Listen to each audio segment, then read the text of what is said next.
Hoje, no programa John Eckberg, por que alguém iria acreditar que Jesus foi crucificado e morreu numa cruz em Jerusalém?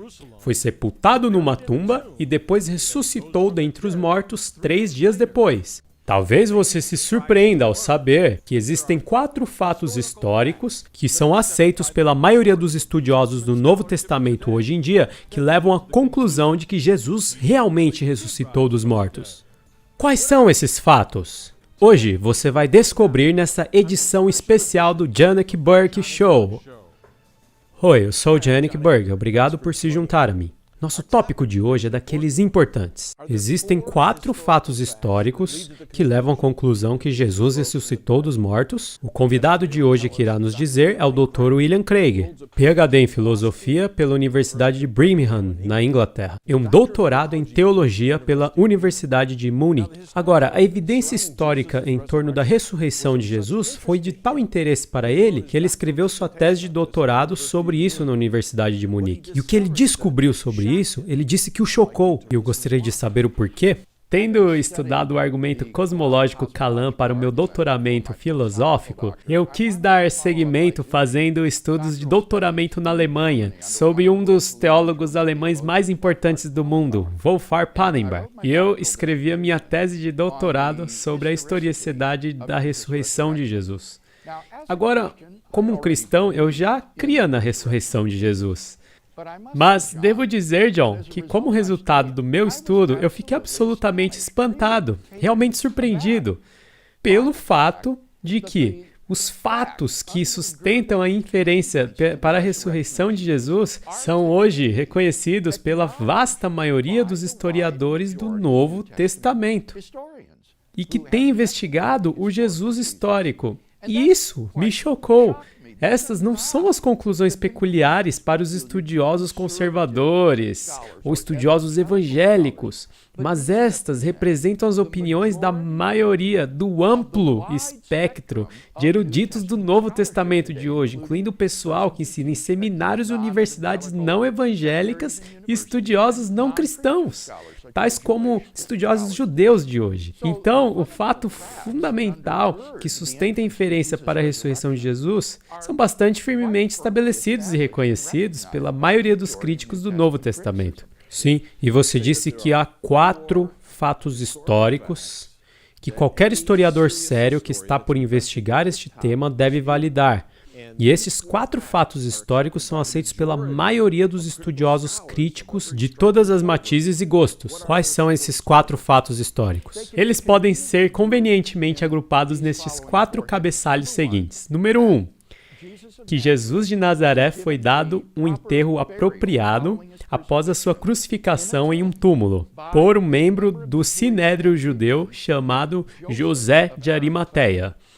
O segundo fato é que este túmulo foi então descoberto vazio por um grupo de seguidores do sexo feminino de Jesus no domingo de manhã após a sua crucificação.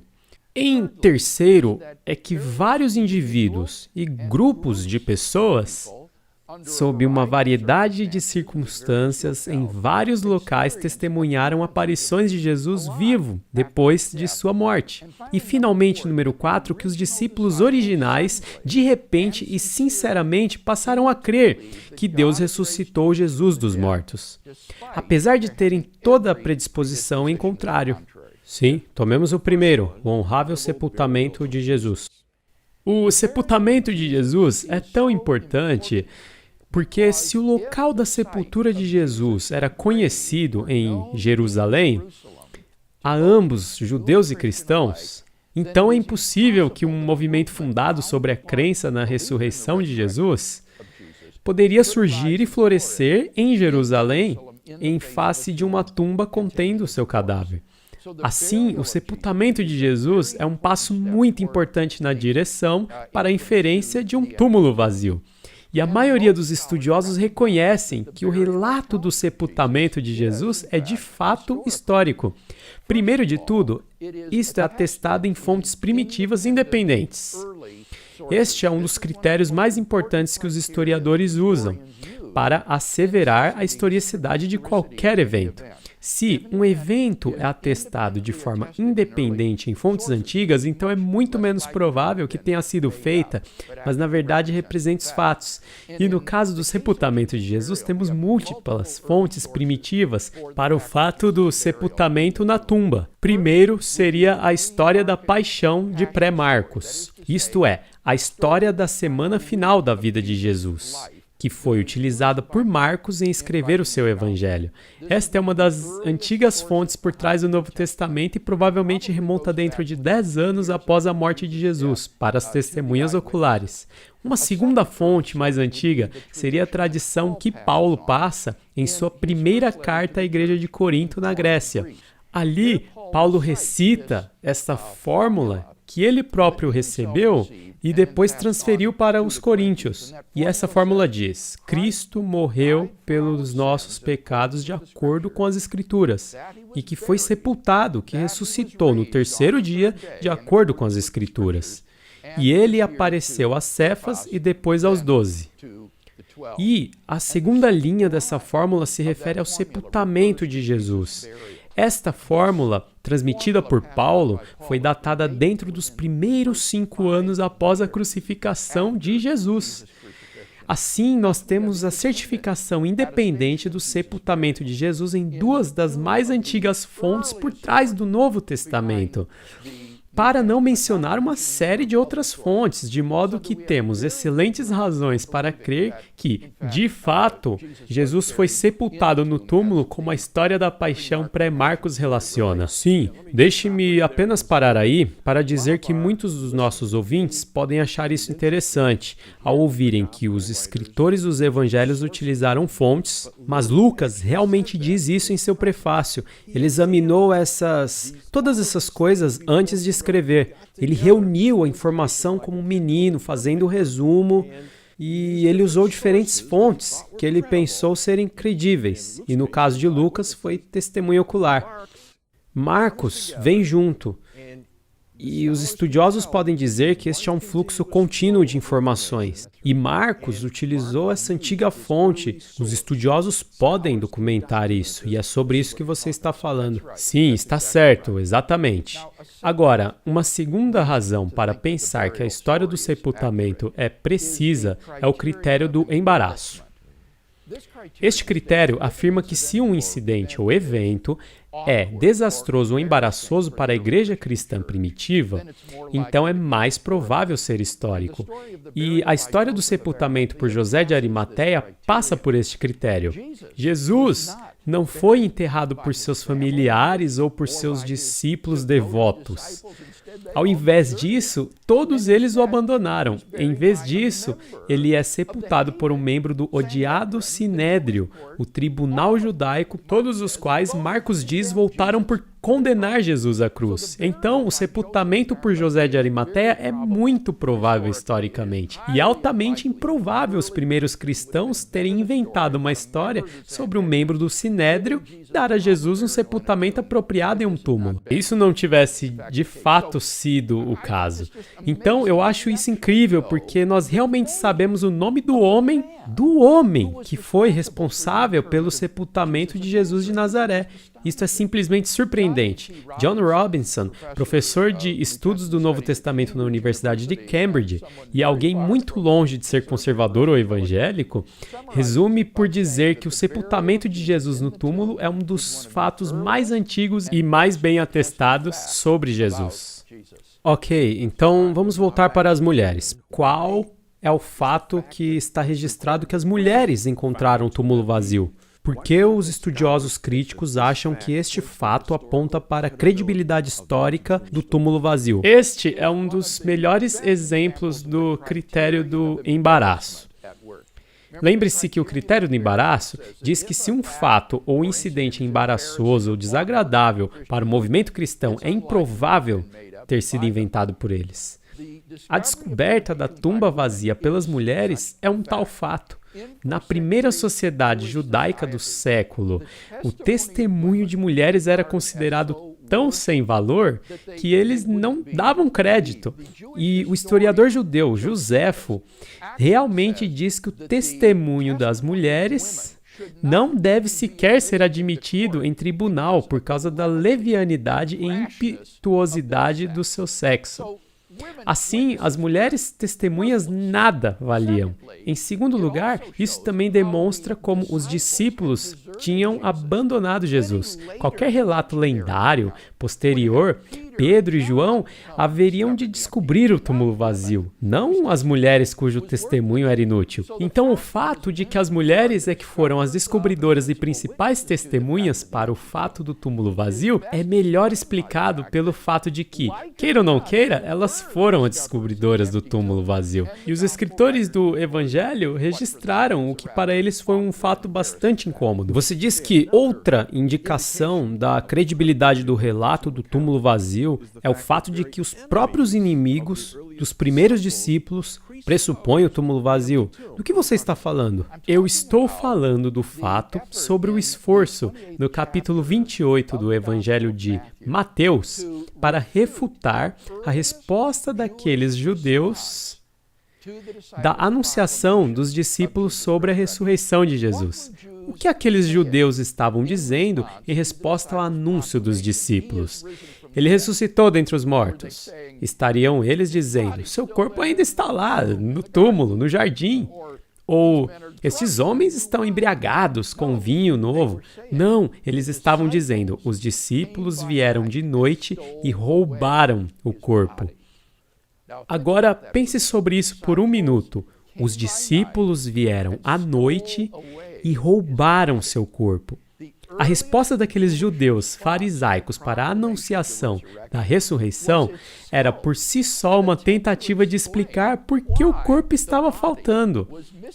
E assim, as autoridades judaicas enredaram-se nessa série desesperada de absurdos tentando explicar o túmulo vazio.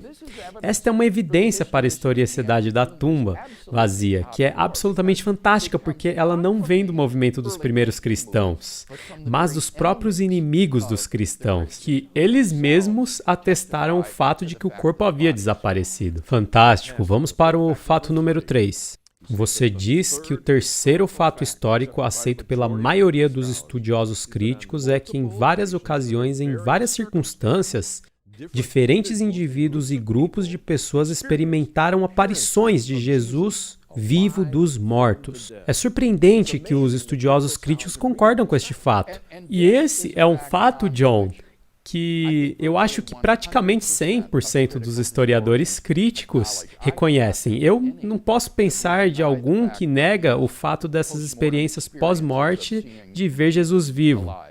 Uma razão para isso é que Paulo fornece uma lista dessas testemunhas oculares. Nesse início da tradição cristã, em sua carta à igreja de Corintos, na Grécia, a linha final desta fala é: "E ele apareceu a Cefas." Essa é a palavra aramaica para Pedro, o discípulo principal. Ele apareceu a Pedro depois aos 12. Os 12 discípulos. Então, Paulo começa a acrescentar em suas próprias palavras testemunhas adicionais. Ele diz, depois ele apareceu a mais de 500 irmãos de uma só vez, a maioria dos quais ainda estão vivos, mas alguns já morreram. Depois apareceu a Tiago, que seria o irmão mais novo de Jesus e o líder da igreja em Jerusalém. E depois, Paulo diz, finalmente a todos os apóstolos, ao último de todos como um abortivo, apareceu também a mim. E na base da precocidade dessas informações, bem como o contato pessoal de Paulo com as pessoas como Pedro e Tiago, cada estudioso do Novo Testamento reconhece que esses primeiros grupos de indivíduos, eles experimentaram essa aparição de Jesus vivo depois de sua morte. Agora você pode tentar explicar essas distantes como alucinações, se você pretender, mas você não pode responsavelmente negar que eles ocorreram. Dodge também mencionou esse mesmo fato. Fale sobre isso. Bem, é muito interessante que Paulo não apenas lista o aparecimento dos 500 irmãos, mas ele acrescenta este comentário entre parênteses que muitos deles ainda estão vivos, embora alguns tenham morrido. Agora, por que ele acrescentou isso? Bem, uma das características da antiga escrita histórica era listar as testemunhas oculares sobre os quais os inquiridores poderiam ir falar sobre o evento. E assim Paulo está dizendo com efeito, as testemunhas estão aí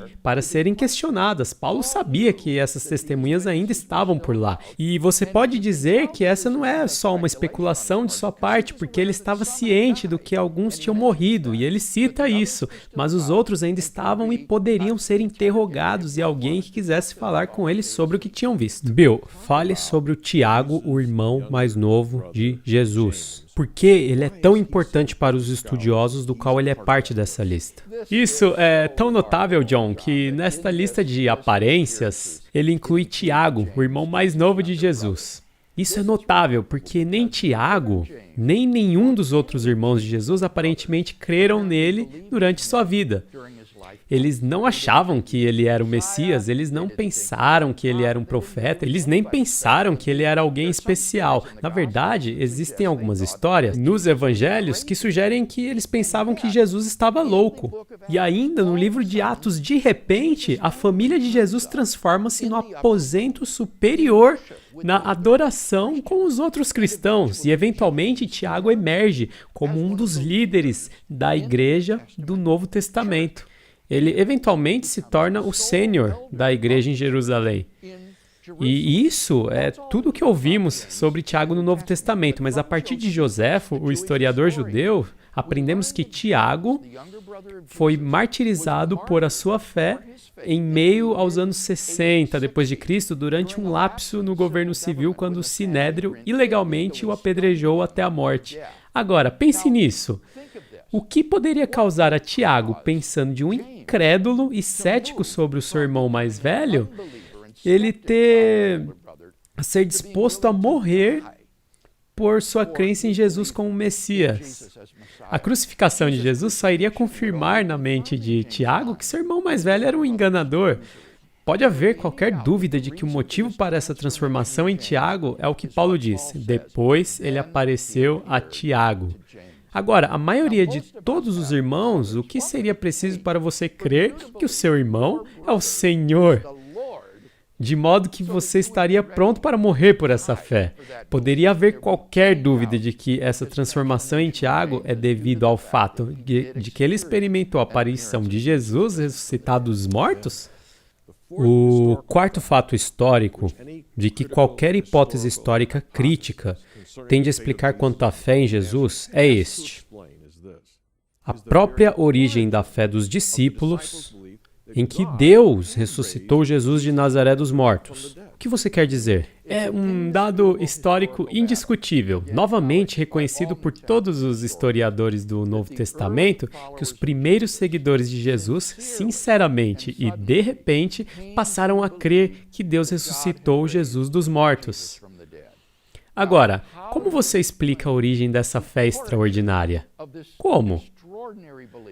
Essa fé é totalmente não judaica. De acordo com os pensamentos judaicos, o Messias não deveria ser executado. Ele deveria estabelecer o trono de Davi em Jerusalém.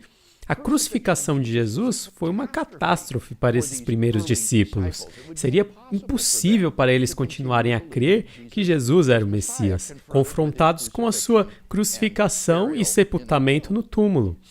Em segundo lugar, crenças judaicas sobre a vida após a morte impedem que alguém ressuscite dentre os mortos para a glória e imortalidade, antes da ressurreição geral no fim do mundo. Confrontados com o sofrimento de Jesus, morte e sepultamento, os discípulos poderiam ter, em muito, preservado o túmulo de seu mestre como um santuário onde peregrinações poderiam acontecer e onde eles esperariam pela ressurreição geral no fim do mundo, quando eles e seu mestre estariam unidos no reino de Deus. Mas eles não viriam acreditar que ele já tinha ressuscitado dentre os mortos, contrariamente ao pensamento judaico e sua própria visão clara. E ainda é indiscutível que esses primeiros discípulos vieram a crer que Deus ressuscitou Jesus dos mortos apenas de toda predisposição ao contrário. Parece-me que a melhor explicação para esta transformação extraordinária nos discípulos é aquela que eles deram. Deus ressuscitou Jesus dos mortos. E isso tornou possível a crerem que Jesus era o Messias, afinal. E eles viram a ressurreição de Jesus. Então, como precursor da nossa própria ressurreição geral, que terá lugar no fim do mundo. Então, nós vimos que há 4 fatos que são geralmente reconhecidos pela comunidade histórica hoje. A única questão é, como você melhor explica isso? Bem, ao longo da história, estudiosos céticos têm oferecido várias hipóteses, tipo, os discípulos roubaram o corpo, ou Jesus não estava realmente morto, e todas elas têm universalmente sido rejeitadas pelos estudiosos contemporâneos. O fato é que simplesmente não há qualquer explicação naturalista plausível desses fatos. E, portanto, eu acho que os cristãos estão bem dentro de seus direitos em crer que Deus ressuscitou Jesus dentre os mortos e que Jesus, portanto, era quem ele dizia ser.